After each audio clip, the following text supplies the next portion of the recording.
مجھ پہ گزرتی ہے، بتاؤں کس کو؟ چل گیا بھائی کی گردن پہ عدو کا خنجر،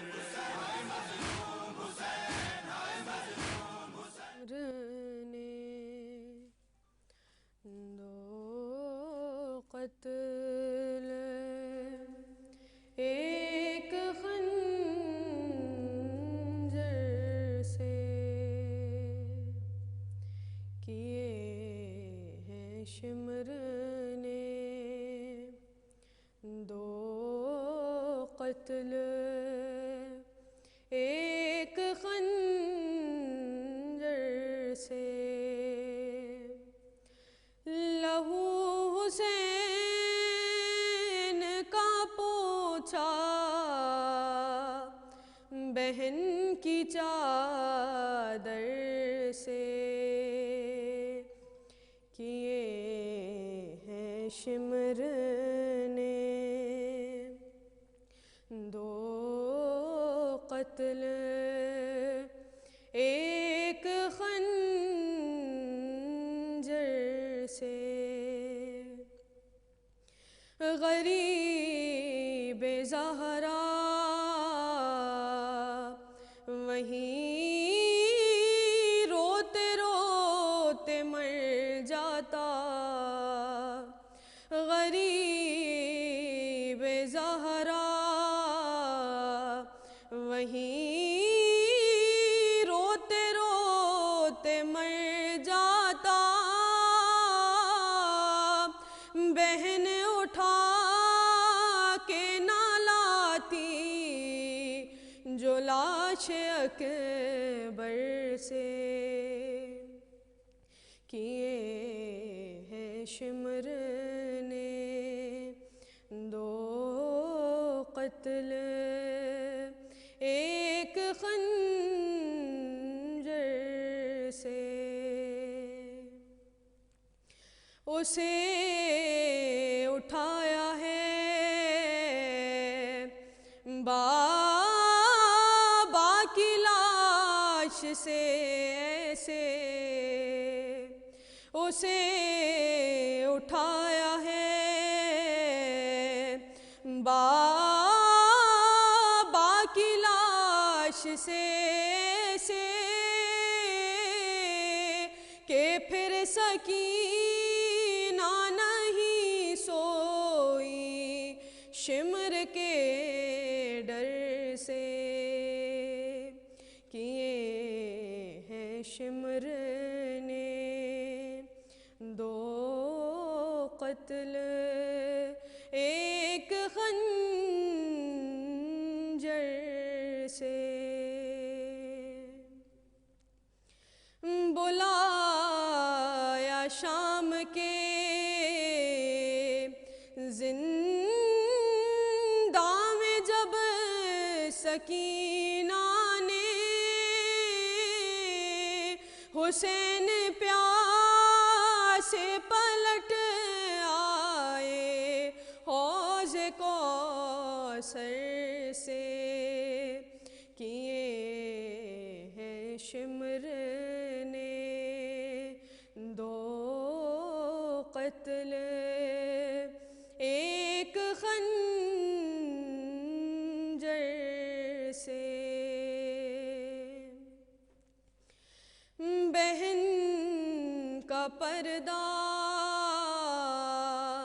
تکلم اسے بچانا تھا، بہن کا پردہ تکلم اسے بچانا تھا، سنا رہا تھا وہ قرآن سنا کے منبر سے، کیے ہیں شمر نے لہو حسین کا پوچھا بہن کی چادر سے کیے ہیں شمر نے دو قتل ایک خنجر سے۔ اعوذ باللہ من الشیطان اللعین الرجیم، بسم اللہ الرحمن الرحیم، اللہم صلی علی محمد وآل محمد۔ ناظرین، K21 نیوز پہ ہماری کوشش ہمیشہ سے رہی ہے کہ جتنے بھی اہم مواقع ہوں اس کے اوپر آپ کے لیے خصوصی پروگرام ہمیشہ نشر کیے جائیں۔ ماہ محرم کا سلسلہ شروع ہو چکا ہے اور اس کے آغاز کے ساتھ ہی ہماری کوشش یہ رہتی ہے اس ماہ میں جو عظیم واقعہ رونما ہوا، شہادت امام حسین علیہ السلام، اس کے ساتھ ہی اس کا آغاز کیا جائے اور اس کی مناسبت سے خصوصی پروگرامز ہم نشر کرتے آئے ہیں اور یہ سلسلہ انشاءاللہ جاری رہے گا۔ یوم عاشور کے حوالے سے یہ خصوصی پروگرام ہم آپ کے لیے لے کر آئے ہیں اور اس پروگرام میں علماء کرام کا ساتھ ہمیں میسر ہوگا، جس میں ہم واقعہ کربلا، اس کرب و بلا کی داستان کو جاننے کی، سمجھنے کی کوشش کریں گے اور ان واقعات کو اپنے ذہنوں میں تازہ کرنے کی کوشش کریں گے۔ جو میں ہمیشہ یہ بات دہراتا آیا ہوں، اس کو ہمیشہ سمجھنے کی ضرورت ہے۔ قربانی کا جو فلسفہ ہے، جو اس کی بنیاد رکھی گئی، یہ مارکہ حق و باطل کا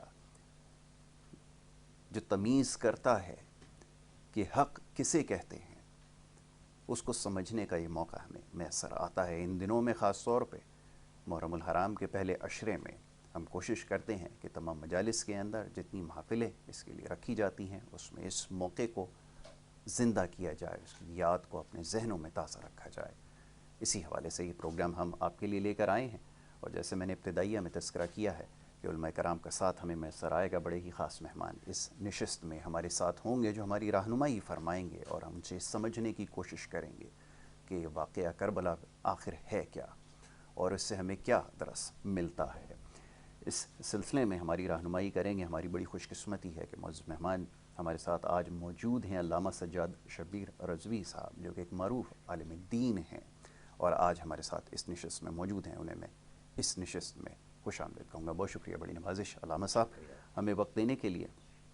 دوسرے ہمارے معزز مہمان مفتی زاہد اسلم رضوی صاحب عالم دین ہیں، آپ نے ہمارے ساتھ مختلف پروگرامز میں دیکھتے ہیں۔ اس نشست میں آج ہمارے ساتھ شریک گفتگو ہوں گے، ان کو بھی ہم اس پروگرام میں خوش آمدید کہیں گے۔ بہت شکریہ، بڑی نوازش آپ کی بھی پروگرام میں ہمیں وقت دینے کے لیے۔ علامہ صاحب، بلا تاخیر موضوع کی طرف آئیں گے۔ سمجھنے کی بے حد ضرورت ہے اور آج شاید پہلے سے بھی زیادہ سمجھنے کی ضرورت ہے۔ یہ واقعہ کربلا، یہ کرب و بلا کی جو داستان ہے، یہ کیا سبق دیتی ہے رہتی دنیا کے لیے اور کیوں اس کی اہمیت کو اجاگر کرنے کے لیے اتنی توانائیاں ہم صرف کر رہے ہیں؟ کیوں یہ وقت کی ضرورت ہے؟ آج نقطہ بحث آج اس جگہ پر آ گیا ہے کہ یہ واقعہ کیوں دہرایا جاتا ہے۔ ہماری اب ذہنوں کی جو سکت ہے اس کو آپ اندازہ اس سے لگائیے کہ آج ہم یہ سوال کر رہے ہیں کہ کیوں اس واقعے کو دہرانے کی ضرورت ہے۔ میں چاہوں گا ذرا اس کو ہمارے سمجھنے والوں کے لیے جو یہ سمجھنا چاہتے ہیں اس کی ذرا تشریح فرمائیے گا۔ جی بسم اللہ۔ شکریہ۔ اعوذ باللہ من الشیطان اللعین الرجیم، بسم اللہ الرحمن الرحیم۔ رضاً بقضاء تسلیما لامرہ، قالوا انا للہ و انا الیہ راجعون۔ یاسر بھائی، بات یہ ہے کہ واقعہ کربلا افق پر آج بھی اسی طریقے سے نمودار ہے جس طریقے سے 61 ہجری میں یہ واقعہ ہوا تھا۔ دنیا آج بھی اس کی حرارت کو محسوس کر رہی ہے۔ آیا سمجھنے کی یہ ضرورت ہے کہ ہزاروں واقعات ہوئے تاریخ میں جن کا آج نام لیوا نہیں ہے، آخر کون سے رموز ہیں کہ واقعہ کربلا آج بھی تابندہ اور افق پہ جو ہے وہ چمک رہا ہے؟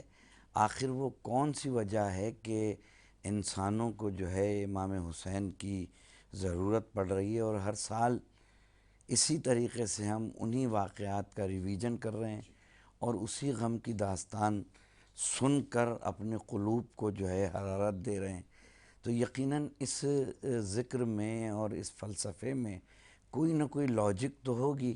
بغیر لاجک کے تو کوئی واقعہ اگر میں آپ سے ابھی بیان کر دوں کوئی ایسا واقعہ اور پھر 5 منٹ کے بعد آؤں اور پھر وہی واقعہ بیان کروں، آپ کہیں گے مولانا ابھی تو بتا کے گئے تھے، دوبارہ بتانے کی کیا ضرورت ہے.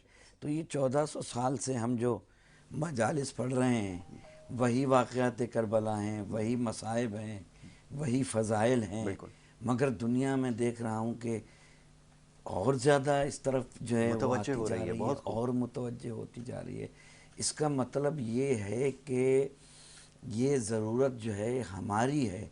امام حسین کو یا کربلا کو یا فلسفہ کربلا کو دنیا میں کسی کی ضرورت نہیں ہے.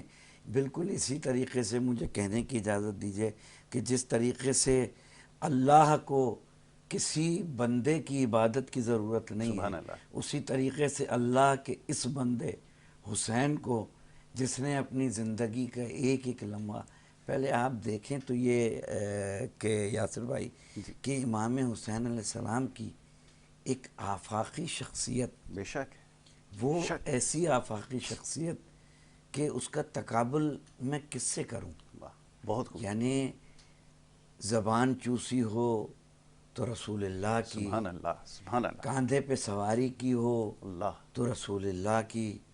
اب وہ جنت بانٹنے والا میرا خاتم المرسلین، اور روایت کریں امہات المومنین بی بی عائشہ صدیقہ فرماتی ہیں کہ میں دیکھتی ہوں کہ رسول اللہ آتے ہیں اور آتے ہی حسین کے بالوں کو سونگ رہے ہیں. کاش مسلمان سمجھ جائیں کہ واقع کربلا کیا ہے، امام حسین کیا ہے. دنیا میں کسی انسان کا تقابل امام حسین سے نہیں ہو سکتا، جس کے بال رسول اللہ سونگ رہے ہیں، پھر آتے ہیں دوسرے دن پھر بال سونگ رہے ہیں. امہات المومنین نے پوچھا کہ یا رسول اللہ، میں مسلسل دیکھ رہی ہوں کہ آپ حسین کے بال سونگ رہے ہیں. تو آپ فرماتے ہیں کہ جب مجھے جنت کی خوشبو سونگنے کی تمنا ہوتی ہے تو میں حسین کے بالوں کو سونگتا ہوں. یعنی بتانے کا مقصد یہ ہے کہ اپنی زبان، کبھی زبان عطر امام حسین کے منہ میں دے دیتے ہیں، کبھی اپنی وہ زلفیں جن کی زلفوں کی قسم قرآن نے اٹھائی ہو وہ زلفیں دے دیتے ہیں. ٹھیک ہے نا. کبھی نماز میں ہیں تو امام حسین آ کے بیٹھ جاتے ہیں. یعنی آپ یہ دیکھیں کہ آج یہ 1445 ہجری کا محرم ہے اور یہ 9 اور یہ 10 جو ایام آج تک چل رہے ہیں. مجھے یہ بتائیے کہ اگر کوئی عام انسان نماز پڑھے، کوئی صحابی نماز پڑھ رہا ہو اور کوئی بچہ آ کے اس کی پشت پہ بیٹھ جائے، وہ کہے گا نہیں میری نماز افضل ہے اللہ کی بارگاہ، حکم ہے کہ اس کو سائیڈ میں کر دیا جائے. مگر امام حسین آئے ہیں اور نانا کے جو ہے وہ پشت پہ سوار ہو گئے ہیں اور نانا انتظار کر رہے ہیں جبرائیل علیہ السلام کا. ٹھیک ہے نا، کہ کوئی آئے. حسین بیٹھے ہوئے ہیں، کائنات رکی ہوئی ہے، صحابہ پیچھے نماز میں انتظار کر رہے ہیں کہ نبی اٹھیں تو ہم اٹھیں. اور پھر اللہ یہ کہے کہ آج جب تک حسین خود نہ اتر جائے. سبحان اللہ. اس فلسفے کو اگر دنیا سمجھ لے کہ اللہ کہہ رہا ہے کہ جب حسین خود اپنی مرضی سے نہ اترے تب تک سجدے سے سر نہیں اٹھانا. 72 دفعہ رسول اللہ نے سبحان ربی الاعلیٰ کہہ کے بتایا ہے کہ حسین اس سبحان ربی الاعلیٰ کو 61 ہجری میں بچائے گا. اس لیے نانا سوار کیے ہوئے ہیں. دنیا خاموش تھی. حسین 28 رجب کو جا رہے ہیں، دنیا خاموش ہے. دنیا خاموش ہے. ایک اٹھا جو فرزند تھا رسول کا، اس نے کہا تم نے کیسے سمجھ لیا کہ تم دین میں امینڈمنٹ کرو گے؟ تمہیں کس نے حق دے دیا دین میں ہوں دین کا وارث. اگر کوئی اور ہوتا تو اٹھتا کہتا کہ میں وارث ہوں دین کا. مگر ایک جملہ تاریخ کا کہ امام حسین نے اپنی آفاقی شخصیت کو، جو آپ نے سوال کیا کہ آج تک دنیا اس واقعے کو یاد کر رہی ہے، اس واقعے میں کون سی حرارت ہے. ایک جملہ امام حسین کا کہ مجھ جیسا تجھ جیسے کی بیعت کرے گا. اس مجھ میں سب کچھ ہے. سب کچھ ہے. اگر آج کا مسلمان بالکل ایسا ہی. یہ سمجھ لے کہ مجھ کیا ہے, بہت خوب. یہ مجھ کیا کہہ رہے ہیں امام حسین. پھر دوسرا جملہ کہ اے نانا کے دین, اگر میرے مرنے سے تو بچ سکتا ہے تو آؤ تلواروں میرے ٹکڑے ٹکڑے کر دو. جب 28 رجب کو امام حسین جا رہے تھے تو بہت سے لوگ منع کر رہے تھے, حالات اچھے نہیں ہیں, واقعات اچھے نہیں ہیں, گرمی ہے, چھوٹے چھوٹے بچے ہیں, آپ کہاں جا. کچھ لوگ دور چل رہے تھے کہ اگر حسین پہ اچھا وقت آئے گا تو قریب آ جائیں گے, ورنہ کہیں گے کہ ہم جو ہیں وہ امام حسین کے ساتھ ہی نہیں تھے.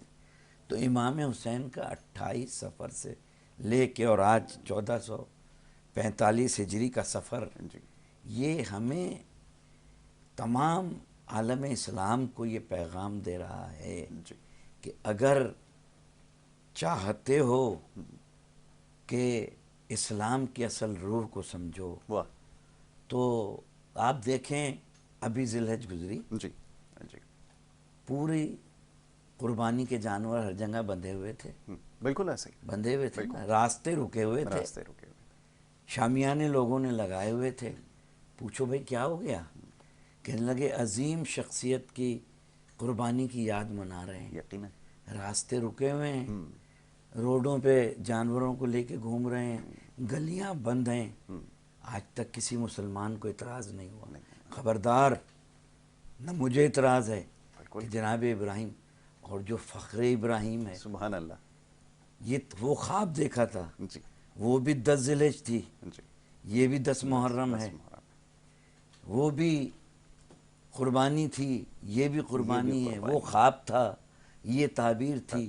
مگر عجیب مسئلہ ہے, اس خواب کی تعبیر میں گوشت کٹتا ہے, ایک دوسرے کے یہاں جاتا ہے, کوئی نہیں پوچھتا شیعہ کے یہاں سے آیا ہے یا سنی کے یہاں سے آیا ہے, کس کا جانور تھا, کیسا تھا. یہ وہ خواب تھا جو 61 ہجری میں امام حسین نے جناب ابراہیم کے خواب کی تعبیر دی.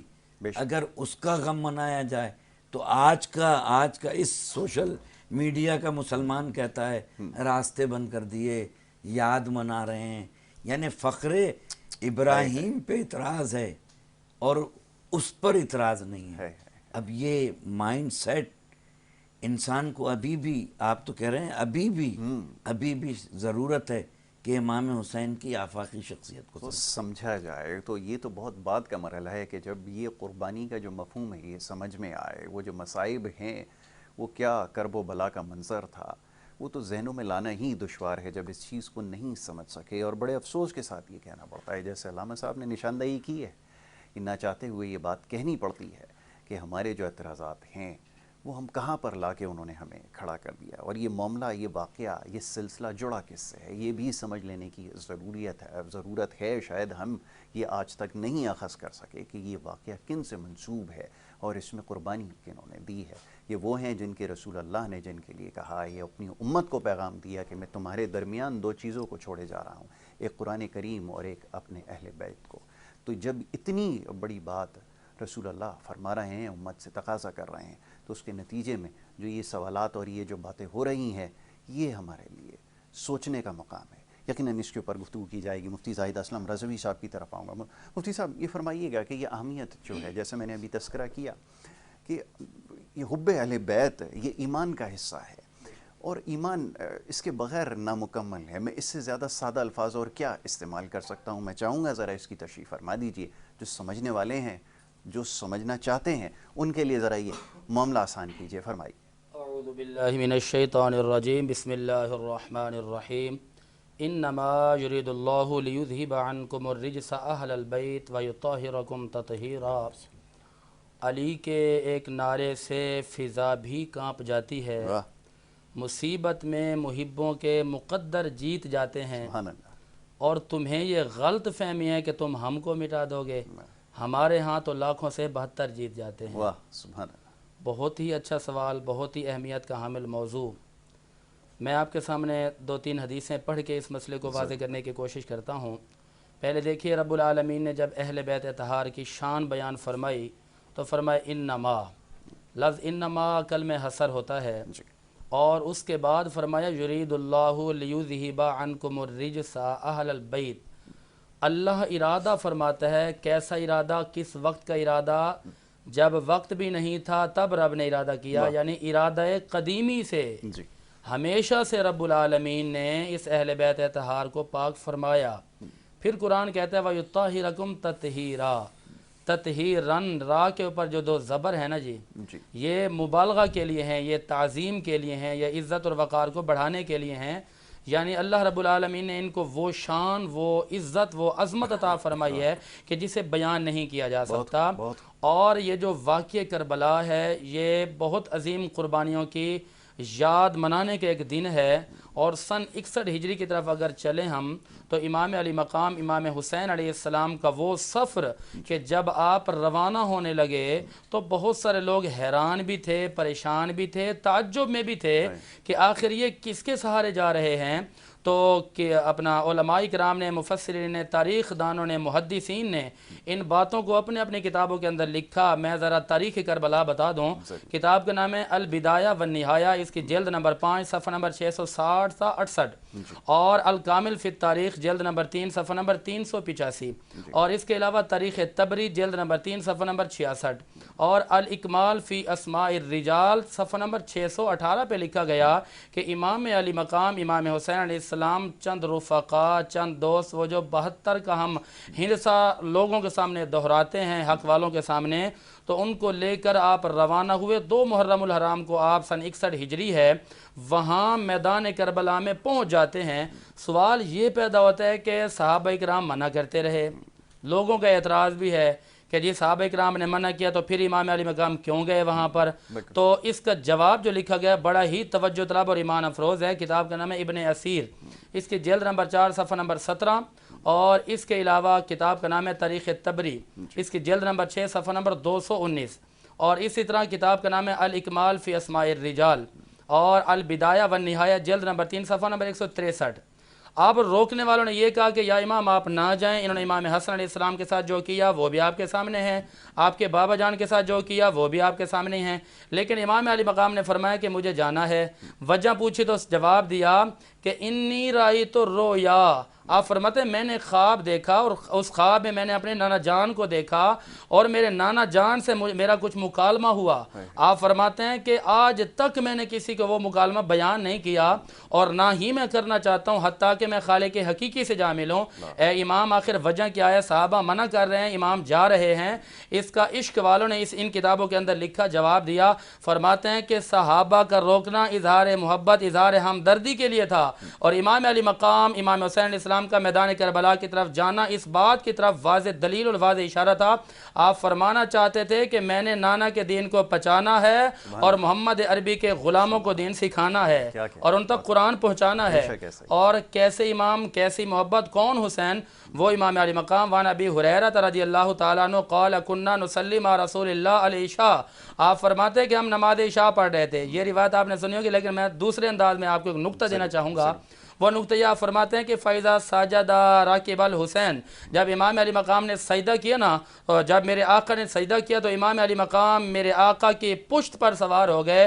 اب عشق والوں نے لکھا، اس حدیث پاک کو دیکھا جا سکتا ہے مسند احمد بن حنبل جلد نمبر 2 صفحہ نمبر 513، حدیث نمبر ہے 10,629، اور اسی طرح یہ حدیث پاک معجم کبیر جلد نمبر 3 صفحہ نمبر 51، حدیث نمبر 2659، اور مستدرک حاکم جلد نمبر 3 صفحہ نمبر 181، حدیث نمبر 4782، اور مجمع الزوائد جلد نمبر 9 صفحہ نمبر 181 پہ دیکھا جا سکتا ہے.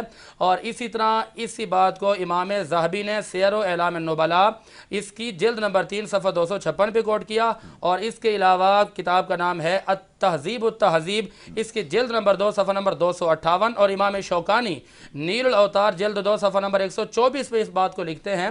آپ فرماتے ہیں کہ یہاں تک یہ واقع ہے کہ امام علی مقام جو ہے حضور کے کندھوں پر سوار ہو گئے، اور یہ بات بھی بڑی مشہور ہے کہ حضور نے سجدہ لمبا کیا.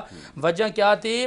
وجہ آپ دیکھیے کہ ابو ہریرہ فرماتے ہیں کہ حضور نے سجدہ لمبا تو کر دیا، اب چونکہ عشاء کے نماز کا وقت تھا، اب ہم نے جا کر عرض کی کہ یا رسول اللہ ہم ان کو گھر تک نہ پہنچا دیں، آپ فرماتے ہیں کہ خدا کی قسم ہم نے خود اپنی آنکھوں سے دیکھا کہ عشاء کا وقت جب کہ اندھیرے کا وقت تھا، تاریکی چھائی ہوئی تھی، عرش اولا کے رب کی مہربانی دیکھیے اور امام علی مقام کی شان دیکھیے کہ جہاں امام حسین علیہ السلام بیٹھے ہوئے تھے آسمان کی بلندیوں سے ایسا نور آیا کہ ان کے ارد گرد کو بھی نور علی نور کر دیا، اور جب صحابہ ان کو گھر لے کر جا رہے تھے تو امام علی مقام جہاں جہاں چل رہے تھے نور کبھی ان کے آگے چلتا، کبھی پیچھے چلتا، کبھی دائیں کبھی بائیں۔ اور یہاں پر مجھے ایک شعر یاد آ رہا ہے، ایک ہندو شاعر لکھتا ہے، کم جس کی خیالیں ہوں وہ تنویر نہیں ہوں، بدعات سے جو مٹ جائے وہ تصویر نہیں ہوں، پابند شریعت نہ صحیح گو لچمن ہندو ہوں مگر دشمن شبیر نہیں ہوں۔ کیا کہنے ہیں، بہت خوب جناب، بڑی خوبصورت بات آپ نے کی، اور میں چاہوں گا اس سلسلے کو مزید آگے بڑھایا جائے، لیکن اس کے بیچ میں ایک وقفہ ہمیں لینا ہوگا، اور وقفے کے بعد جب واپس آئیں گے تو اس سلسلے کو جاری رکھیں گے۔ آپ دیکھتے رہیے ہمارا پروگرام۔ اب یہاں کوئی نہیں ہے، میں بلاؤں کس کو، رن میں جو مجھ پہ گزرتی ہے بتاؤں کس کو۔ چل گیا بھائی کی گردن پہ عدو کا خنجر، یہاں کوئی نہیں ہے، میں بلاؤں کس کو، رن میں جو مجھ پہ گزرتی ہے بتاؤں کس کو۔ چل گیا بھائی کی گردن پہ عدو کا خنجر۔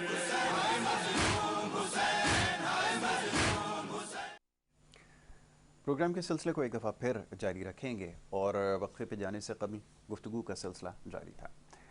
واقعہ کربلا کی حوالے سے جس کا مفہوم ہے اور قربانی کا جو مفہوم ہے وہ سمجھنے کی ہم نے کوشش کی، اور یقیناً یہ وہ وقت آ چکا ہے کہ بات اب اختلافات سے باہر آ جائے اور اس کے اہمیت کو، اس واقعے کو سمجھا جائے، یہ ایک وقت کی ضرورت ہے۔ علماء کرام کا ساتھ ہمیں میسر ہے، ہماری بڑی خوش قسمتی ہے کہ آج کے دن کے حوالے سے، خاص طور پہ اس خصوصی موقع پر آج ہمارے ساتھ معزز مہمان یہاں پر موجود ہیں۔ علامہ سجاد شبیر رضوی صاحب، مفتی زاہد اسلم رضوی صاحب، دونوں معزز مہمان بریک پہ جانے سے پہلے گفتگو کر رہے تھے واقعہ کربلا کی اہمیت کے حوالے سے۔ علامہ صاحب، یہ واقعہ اور اس سے جڑے جو اندھوناک داستان ہے، یہ کرب و بلا کی ایک ایسی اور مصائب کی داستان ہے کہ شاید روئے زمین پر اس سے پہلے یا اس کے بعد شاید ایسے جو واقعہ ہے ایک دوبارہ رونما نہیں ہو سکتا۔ اس کو یاد کرنا ضروری ہے۔ جیسا بھی آپ نے کہا کہ ہر چیز کی ایک تاثیر ہوتی ہے، اس واقعے کی ایسی تاثیر ہے کہ جب اس کا تذکرہ ہوتا ہے تو آنکھیں نم ہوتی ہیں اور دل بیٹھنے لگتا ہے، کلیجہ منہ کو آنے لگتا ہے۔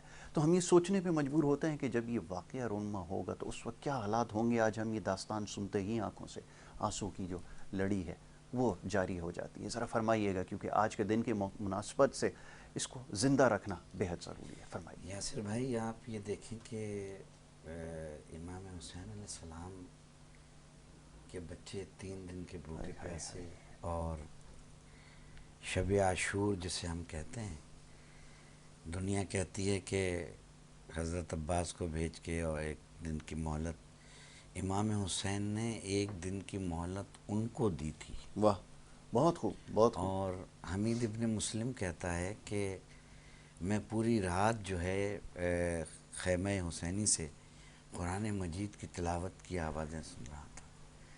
اب آپ یہ دیکھیں کہ یہ دنیا کہہ دیتی ہے بڑی آسانی سے کہ حادثہ کربلا، حادثہ اسے کہتے ہیں کہ جو ایک اچانک سے واقعہ کوئی رونما ہو جائے۔ یہ ایک پری پلان واقعہ کربلا تھا جو رسول اللہ خود بتا چکے تھے، اور امام حسین نے جاتے وقت 28 رجب کو جناب امہات المومنین بی بی ام سلمہ کو وہ خاک تک دے دی تھی کہ یہ جب سرخ ہو جائے۔ تو اب دیکھیں کہ شب عاشور کا وہ منظر ہے، اور جیسے کہ مفتی صاحب نے ابھی فرمایا کہ وہ صحابہ، آپ شب عاشور کا منظر دیکھیں کہ چاروں طرف سے فوجیں گھری ہوئی، فوجوں میں امام حسین گرے ہوئے ہیں، اور صحابہ کو بلاتے ہیں اور کہتے ہیں کہ جاؤ نانا سے جنت میں دلا دوں گا، یعنی جنت کے سردار ہیں، بالکل، جنت دلا دوں گا، چلے جاؤ، یہ میرے خون کے پیاس۔ ہائے ہائے ہائے، جب کوئی نہیں جاتا تو آپ کہتے ہیں کہ اچھا شاید روشنی میں جانے سے گھبرا رہے ہیں، چراغ بجھا دیتا ہوں۔ جوش نے کہا نا کہ بجھے چراغ پہ ہم دوستی پرکھتے ہیں، کیا کہنے، یہ رسم اپنے قبیلے میں ابتدا سے ہے۔ سبحان اللہ، بالکل، بجھا دیا چراغ، پھر تھوڑی دیر کے بعد چراغ کو روشن کیا۔ کمال یہ نہیں ہے کہ حسین تو فرزند رسول تھے، رسول کی زبان چوسی تھی، یہ صحابہ تھے، آئے اور تلوار امام حسین کے قدموں پہ ڈال دی۔ فرزند رسول 70 دفعہ زندگی ملے، 70 دفعہ جسم کے ٹکڑے کر دیے جائیں، اللہ، اور صحابہ کیسے؟ 92 سال کا سعید، حبش کے رہنے والے، کمر جھکی ہوئی، ہائے ہائے ہائے، اور جون وہ کہتے ہیں عاشور کے دن آ کے کہ فرزند رسول آپ مجھے اجازت نہیں دیتے جانے کی، اس لیے کہ میرا کالا خون ہے، آپ رسول کے بیٹے ہیں، آپ نہیں چاہتے کہ کالا خون آپ کے خون سے ملے۔ حسین نے گلے لگایا۔ یعنی امام حسین نے ایک ایسی علمی یونیورسٹی بنائی تھی کہ جہاں ہر قوم قبیلے کا، ہر زبان بولنے والا امام حسین اور ہر رشتہ کربلا میں موجود تھا۔ امام حسین بتانا یہ چاہتے تھے کہ میں 61 ہجری کی جو قربانی دے رہا ہوں، یہ دنیا میں واحد ایسی قربانی ہوگی نہ جس میں قبیلہ دیکھا جائے گا، نہ قوم دیکھی جائے گی، نہ نسل دیکھی جائے گی۔ آج اب پوری دنیا میں آپ کو چیلنج کر رہا ہوں K21 میں، دنیا کے کسی بھی ایونٹ میں زبان کی بھی قید ہوتی ہے، لسان کی بھی قید ہوتی ہے، قبیلے کی بھی قید ہوتی ہے۔ یہ واحد امام حسین علیہ السلام کی مجلس ہے کہ ہندو آئے، عیسائی آئے، کرسچن آئے، سکھ آئے، ٹھیک ہے نا۔ مجھے ابھی یہ واقعہ یاد آ گیا کہ میں خراسان میں مجلس پڑھتا ہوں ہر سال، اب بھی پڑھ رہا ہوں، تو 9 محرم کو کچھ جو ہے وہ سکھ آئے مجلس میں، مجھے نہیں معلوم تھا کیوں آ رہے ہیں، تو ان کے ہاتھوں میں چادریں تھیں، اور انہوں نے چادریں مجھے لا کے پیش کی۔ میں نے کہا یہ کیوں کہ ہم سکھوں کی طرف سے یہ پیش کر رہے ہیں کہ کاش ہم کربلا میں ہوتے تو اولاد رسول کو یہ چادریں پیش کرتے۔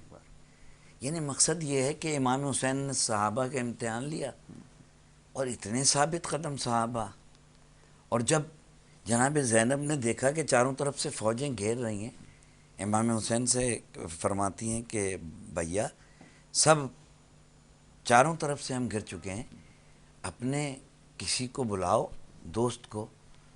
تو اب یہاں کربلا کے فلسفے کو آج محرم کی یہ آج جو ایام آخری چل رہے ہیں اس میں سمجھنے کی ضرورت ہے۔ ان 2 دنوں میں امام حسین 92 سال کے اپنے دوست حبیب ابن مظاہر کو خط لکھ رہے ہیں، جس کی کمر جھکی ہوئی ہے، بھویں رومال سے بندھی ہوئی ہیں۔ امام حسین بتانا یہ چاہ رہے تھے کہ میں جنگ کرنے نہیں آیا ہوں، نانا کے دین کو بچانے آیا ہوں۔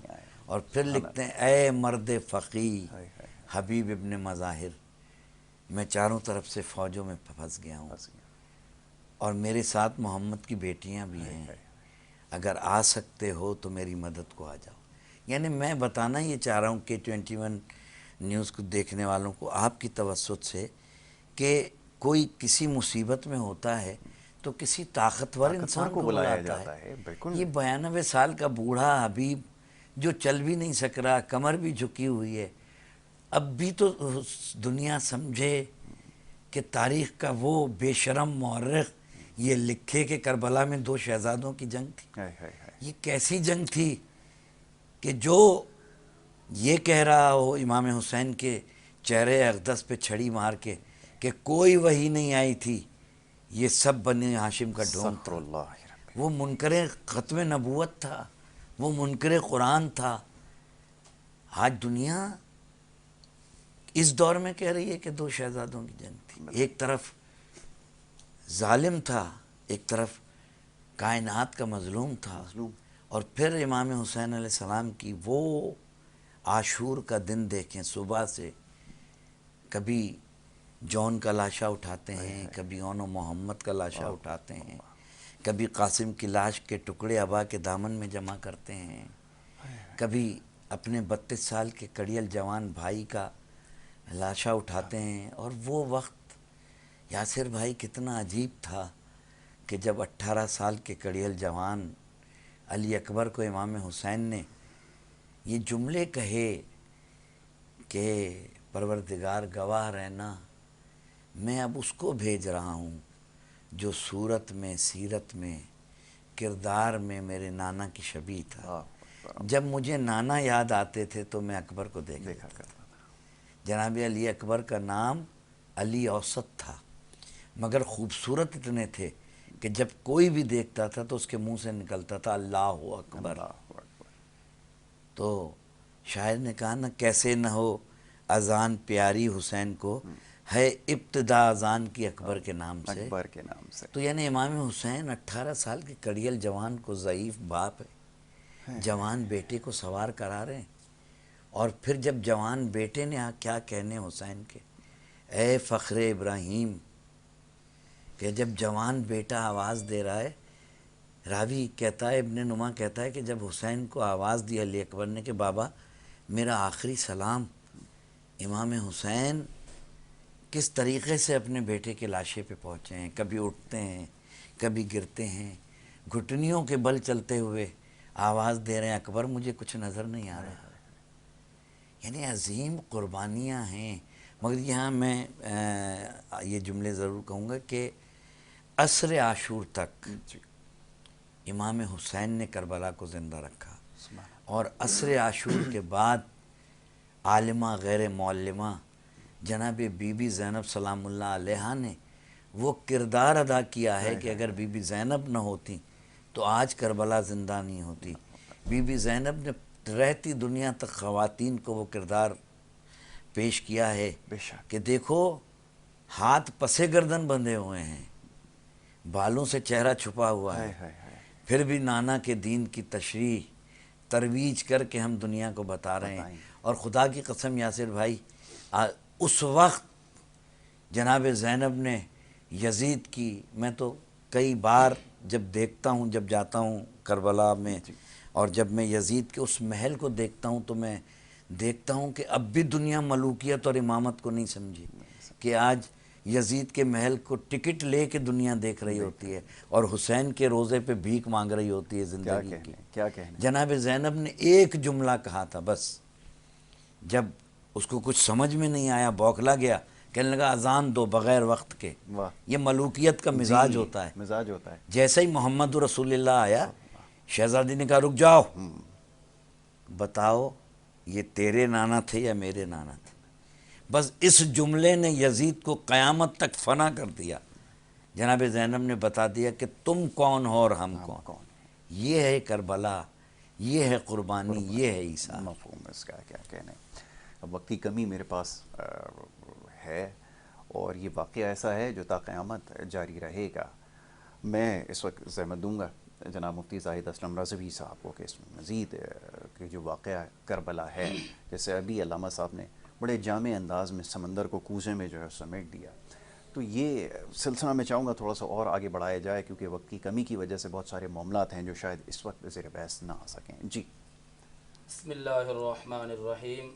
ایک حدیث ہے اور اس کے بعد اہم نکات ہیں، تو ان کی طرف میں ضرور توجہ دلاؤں گا اور انسانوں کو بیدار کرنے کی کوشش کروں گا جو ابھی تک بھی غفلت کی نیند میں ہیں۔ ایک حدیث پاک ہے، بڑی مشہور حدیث پاک ہے، فرمایا نا کہ اہل بیت اطہار کی مثال جو ہے سفینہ نوح کی طرح ہے، یعنی من راکب فیہا نجا، جو اس میں سوار ہو گیا وہ نجات پا گیا، اور جو رہ گیا وہ غرق ہو گیا۔ اچھا، وہ نجات کیسے پانی ہے اور نجات پا کر کون سا مقام ملنا ہے، اس بات کو سمجھنا ہے۔ یہ روایت جو ہے بڑی ہی مستند ہے اور بڑی ہی پاورفل ہے، اور اس روایت کو روایت کرنے میں بہت ساری کتابوں کے حوالے، اس میں چند کے نام بتا دیتا ہوں۔ کتاب کا نام ہے معجم کبیر، اس کی 12ویں جلد، صفحہ 34، حدیث نمبر ہے 2388۔ اور اس کے علاوہ معجم اوسط ہے، اس کی جلد نمبر 3 ہے اور صفحہ نمبر 34 ہے اور حدیث نمبر ہے 3478۔ اور اس کے علاوہ موجم صغیر جلد 1 صفحہ نمبر 40 ہے، حدیث نمبر ہے 2391. جی مسند بازار کتاب کا نام ہے، اس کی جلد 9 صفحہ نمبر 343 حدیث نمبر 3900. اور مسند فردوس جلد 1 صفحہ 238 اور حدیث نمبر ہے 916. اب نجات کیسے پانی ہے، نجات کا طریقہ کار کیا ہے؟ صحابہ نے پوچھا کہ یا رسول اللہ نجات کا طریقہ کیا ہے؟ حضور نے فرمایا کہ ان سے محبت فرض ہے. بے شک. قل لا اسألکم علیہ اجرا الا المودۃ فی القربى. اب سوال ہوتا ہے کہ من ہؤلاء الذین قد وجبت علینا محبتکم یا رسول اللہ، وہ کون ہستیاں ہیں؟ فرمایا وہ علی ہیں، وہ فاطمہ ہیں، وہ حسن ہیں، وہ حسین ہیں. اور پھر میرے آقا نے عملی طور پر کر کے دکھایا. حضور جا رہے تھے، حضور نے دیکھا کہ بچے گلی میں کھیل رہے ہیں. میرے آقا نے ایک ایسے غریب مسکین کو دیکھا کہ لباس پھٹا پرانا ہے، چہرے پہ مٹی ہے، لیکن حضور رک جاتے ہیں. حضور شہزادوں کو چھوڑ کر اس ایک بچے کو اٹھا کر سینے سے لگاتے ہیں، اس کی پیشانی کو بوسہ دیتے ہیں. صحابہ نے پوچھا کہ یا رسول اللہ اتنے عظیم چہروں کو، اتنے نورانی چہروں کو آپ نے چھوڑ دیا، اعلیٰ لباس والوں کو چھوڑ دیا، آپ نے ان کو ہی کیوں اٹھایا؟ حضور نے فرمایا کہ اے صحابہ تمہیں نہیں پتا کہ یہ میرا جو غلام ہے یہ کتنی محبت کرتا ہے. میرے حسین کو جب دیکھتا ہے تو آپ نے فرمایا کہ یہ حسین کے قدموں کو لگنے والی مٹی کو اٹھا کر چومتا ہے، اور لہٰذا میں نے ان کو وہ شان دے دیا ہے کہ یہ بھی جنت میں جائے گا، اور اس کی وجہ سے اللہ تعالیٰ اس کے والدین کو بھی جنت میں داخل فرمائے گا. تو یہ کردار ہے، مسلمانوں کا کردار دیکھنا ہوگا. اور اس کے علاوہ جو ہے تھوڑا سا وہ منظر ذہن میں آگے ایمان کی علامت ہے، اللہ تعالیٰ قبول فرمائے. تو دیکھیں کہ وہ ایک بچہ حسین کی محبت میں آ کر اپنے والدین کو جنت میں لے جا سکتا ہے. آج مسلمان اس کشمکش میں پڑے ہیں کہ وہ بھی شہزادہ وہ بھی شہزادہ. یہاں پر میں تھوڑی سی بات کرنا چاہوں گا، جیسے کہ حضرت نے بات کی کہ سکھوں کا آنا. اب مجھے یہاں پر یاد آ رہا ہے کہ مسلمان تو محبت کرتے ہی کرتے ہیں، لیکن میں یہاں پر ایک نقطہ یہ دینا چاہوں گا کہ غیر مسلم دانشوروں کی نظر میں امام کا کیا مقام ہے. سب سے پہلے اندرا گاندھی کو ہر کوئی جانتا ہے. گاندھی نے کیا کہا؟ گاندھی نے کہا کہ اسلام تلوار سے نہیں پھیلا، اسلام قربانیوں کا نتیجہ ہے. پھر گاندھی نے ہندوستان میں خطاب کرتے ہوئے کہا، اس نے یہ کہا کہ اگر امام حسین علیہ السلام کے ان رفقا جیسے 72 لوگ مجھے دے دیے جائیں تو میں 24 گھنٹے کے اندر اندر ہندوستان کو آزاد کروا لوں گا. پھر آگے ایک اور مقام پر کہتا ہے کہ اگر ہندوستان کو آگے بڑھنا ہے تو پھر حسین علیہ السلام کے نقش قدم پر چلنا ہوگا. پھر نیلسن منڈیلا ایک جگہ پہ کہتا ہے، وہ جو آزادی کی جنگ لڑ رہا تھا 20 سال جیل میں رہا، اب حکومت وقت نے یہ کہا کہ تیرا میرا جھگڑا نہیں ہے، بس اتنا لکھ کے دے دو کہ جی میں اپنا موقف واپس لیتا ہوں، اور میں جس کیس کو لے کر میدان عمل میں آیا تھا میں واپس جاتا ہوں. اور نیلسن منڈیلا کہتا ہے کہ میں نے سوچ لیا تھا، تہیہ کر لیا تھا کہ بات تو اتنے سے لکھ کے دینا ہے، اور جنگ کیونکہ اتنی بڑی جنگ نہیں ہے. لیکن کہتے جب میں جیل میں تھا نا تو مجھے پھر وہ واقعہ کربلا 61 ہجری والا یاد آ گیا. تو میں نے یہ سوچا کہ حسین علیہ السلام 72 ساتھیوں کے ساتھ جب اتنی ثابت قدمی کر کے اسلام کا دامن پھیلا سکتے ہیں، اسلام کو پھیلا سکتے ہیں، تو پھر میں کیوں نہ حسین علیہ السلام کے اس کردار کو نقش قدم پر چلتے ہوئے، اس کردار پر عمل کرتے ہوئے یہاں پر اپنے آپ کو ثابت قدم رکھوں. تو پھر وہ ثابت قدم رکھتے ہیں، کہتے ہیں مجھے پیچھے ہٹنا ہی نہیں ہے. پھر آگے ایک اور مقام پر کہتا ہے کہ میں اگر ثابت قدم رہا ہوں تو میں حسین علیہ السلام کے اس 61 ہجری والے ان کے کردار کو دیکھ کر کامیابی کے راستے پر رہا ہوں. پھر کیا صرف مسلمان کے پیارے ہیں حسین؟ چرخ نوع بشر کے تارے ہیں حسین. انسان کو بیدار تو ہو لینے دو، ہر قوم پکارے گی ہمارے ہیں حسین. کیا کہنا ہے. جزاک اللہ جناب مفتی زاہد اسلم رضوی صاحب. یہ خوبصورت گفتگو انہوں نے کی ہے. مختصر وقت میں ہم نے کوشش کی کہ واقعہ کربلا کی اہمیت کو سمجھنے کے لیے یقیناً یہ نشست تو کافی نہیں ہے. میں بڑا شکر گزار جناب علامہ سجاد شبیر رضوی صاحب کا کہ وہ یہاں پہ تشریف لائے، مفتی زاہد اسلم رضوی صاحب کا کہ دونوں معزز مہمانوں نے آج کے دن میں مصروفیت کے باعث یہاں پر پھر بھی تشریف لے کر آئے اور اس پروگرام کا حصہ بنے. اور یہ سلسلہ K21 نیوز کے اوپر جاری و ساری رہے گا. یوم عاشور کے حوالے سے خصوصی پروگرامز ہم آپ کے لیے اس دفعہ بھی لے کر آئے ہیں، وہ آپ کے سامنے پیش کیے جائیں گے. اور یہاں پر ہمیں کیونکہ اس سلسلے کو اب موقوف کرنا پڑے گا اور اجازت لینے کا وقت ہے، لیکن اس نشست میں ہمارے ساتھ یہاں پر نوح خان موجود ہیں، مانحہ زہرا صاحب. ان کو میں یہ زحمت دوں گا کہ وہ ایک کلام پیش کریں اور اس کے ساتھ ہی ہم پروگرام کو اپنے اختتام کی جانب لے کر جائیں گے. اکبر کا لہو شے کی ابا تک پہنچ گیا، اکبر کا لہو شے کی ابا تک پہنچ گیا، دستار سے وہ ماں کی، دستار سے وہ ماں کی ردا تک پہنچ گیا، اکبر کا لہو شے کی ابا تک پہنچ گیا، ایسے گری ہے خیمے میں اکبر کی لاش پر، ایسے گری ہے خیمے میں اکبر کی لاش پر، زینب کا خون خاکے، زینب کا خون خاکے شفا تک پہنچ گیا، اکبر کا لہو شے کی ابا تک پہنچ گیا، آواز رن سے آئی کہ بابا میں گر پڑا، آواز رن سے آئی کہ بابا میں گر پڑا، گرتا ہوا حسین، گرتا ہوا حسین صدا تک پہنچ گیا، اکبر کا لہو شے کی ابا تک پہنچ گیا، لیلا صدائیں دیتی تھی اکبر کہاں ہو تم، لیلا صدائیں دیتی تھی اکبر کہاں ہو تم، ظالم کا ہاتھ میری، ظالم کا ہاتھ میری ردا تک پہنچ گیا، اکبر کا لہو شے کی ابا تک پہنچ گیا، مولا ضعیف ہو گئے کچھ دیر میں مگر، مولا ضعیف ہو گئے کچھ دیر میں مگر،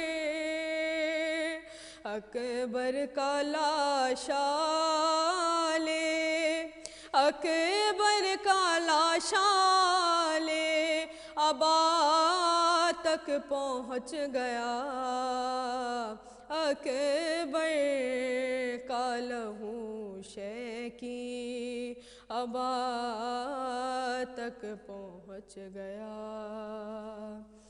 دستار سے وہ ماں کی، دستار سے وہ ماں کی ردا تک پہنچ گیا، اکبر کا لہو شے کی ابا تک پہنچ گیا، اب یہاں کوئی